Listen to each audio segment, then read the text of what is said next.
Hey guys, I know it's been a very, very, very long time since, let me see if I can get this better, on a better angle. Yeah, that's good enough. I know it's been a very long time since I did a reading, and I know I promised to bring the runes back and other stuff, but this week has so much going on that I didn't even want to pull the runes into it. So I want to do the reading for this week, and I'm a change up Stone Sunday, and what I'm gonna do is, based on the reading for the week, I'm going to give stones that will help with the week's energy. So let's get right into the reading for the week. I only got 3 cards because I'm going to give you another video on the Grand Cardinal Cross, which I did look into more after the Blood Moon, Pink Moon hangout with Marianne and Glammy. I wasn't too much into the Grand Cross. It didn't seem to bother me. But today, honestly, it really hit me. And it said, to go into the energies of the Grand Cross. And when I went into the energies, it made so much sense as to why it didn't hit me per se, but why it hit me today, as into explaining it for other people who's going to start feeling these energies today, tomorrow, and the rest of the week. Because even though the Grand Cross will be perfectly aligned just for one day, the energies will always be before, during, and after. So, with that, let's go into the reading for the week. The first card we have is the Fledgling, which, as you can see, the Fledgling is upside down, which the Fledgling is about learning and understanding, and it's basically about being a student. But since it's upside down, obviously, it's not time to be the student. Now, before I even turn the other 2 cards over, I'm going to say this real quickly. Me personally, and I know that, I believe I'm sorry, I'm about to say Ori's Oasis. That's me. But I believe Alora and also, I know Glammy touched on it, and also Marianne touched on, since the ending of last year, even before the ending of last year, about going into, they call it shadow work, I call it dark work.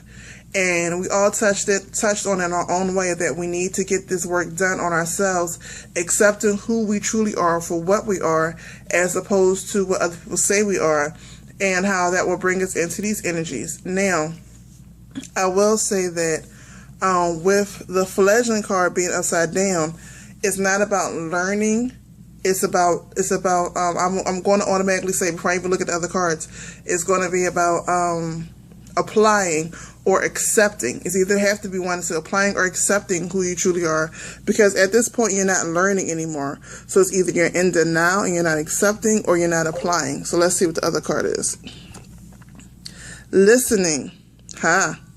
Listening falls right in line with not applying or accepting, because this card, I don't know if I can bring it close enough for you to see it. If it'll, no, it's not going to focus. But anyway, this is one of my favorite cards. Well, I'm not going to say one of my favorite cards. This is my favorite card in a deck, because right here it says darkness does not always equate to evil, and light does not always bring good.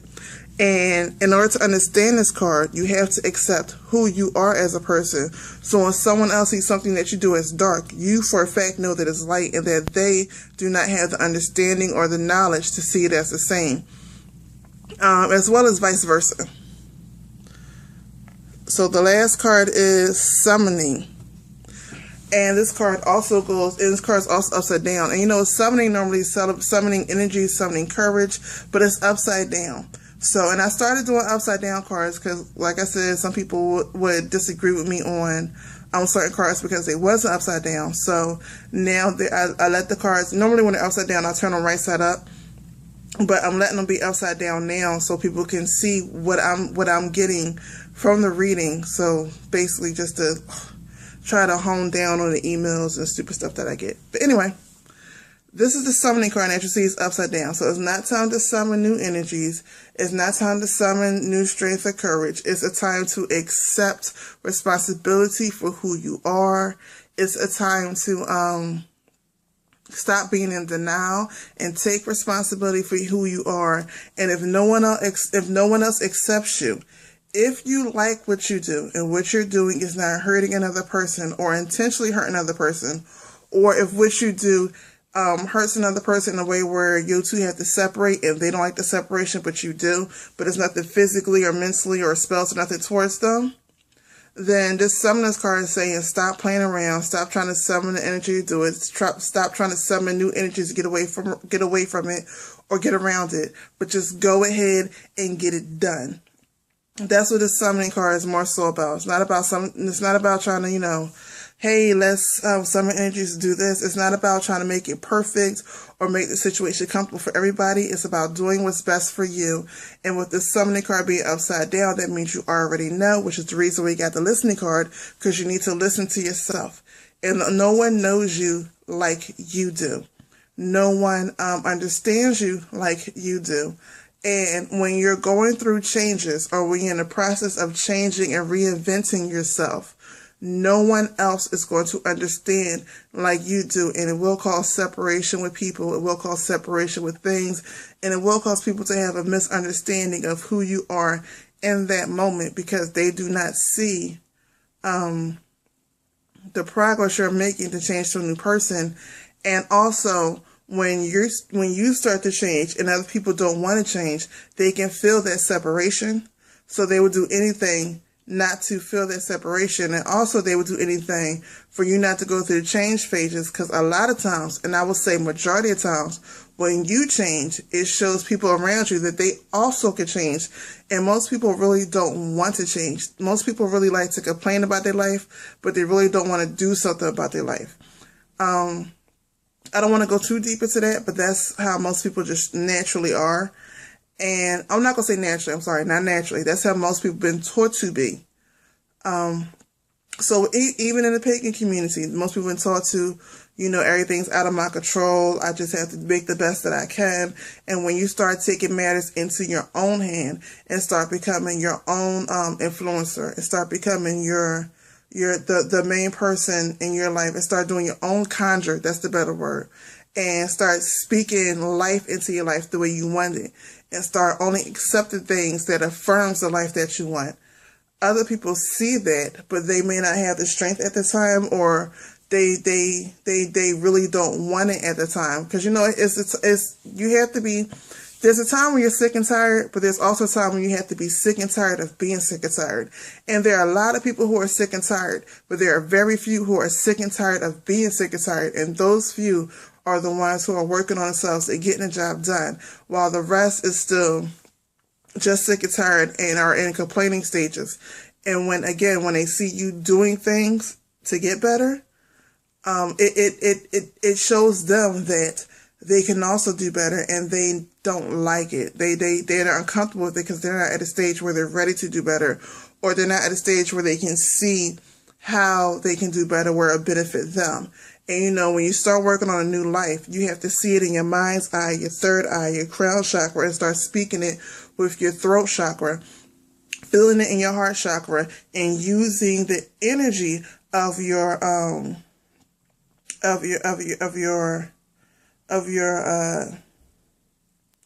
can't even think of the name of it. The chakra that's yellow, because that's your will.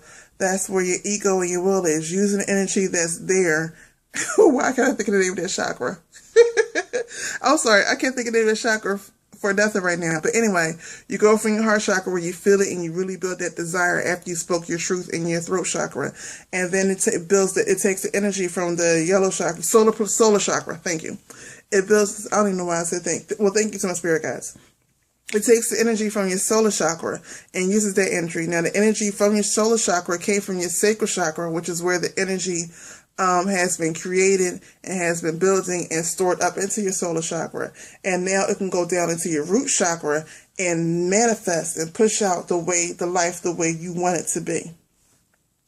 I know it's probably too deep for some of y'all, but I know some of y'all caught it. And for those who say I speak too fast, I'm sorry. I had coffee. Just rewind as many times as you have to. So with that, that is your reading for the week. For those who have not done your dark work, which others call shadow work, and going into self and find out who you truly are, who you want to be, regardless of what people tell you who you're supposed to be, regardless of people say how you should be based on what's comfortable for them. This is going to be a very hard week for you. It's already been a hard time for you. And at some point, you're going to have to say, enough is enough. I'm sick and tired of being sick and tired. And start looking at who it is you want to be, who it is you came here to be, what will truly make you happy, and start working on that. So with that, I'm going to say, peace. Where's the camera? There you go. Hey. Oh, there you go. Peace and blessings for this week, and I'm out.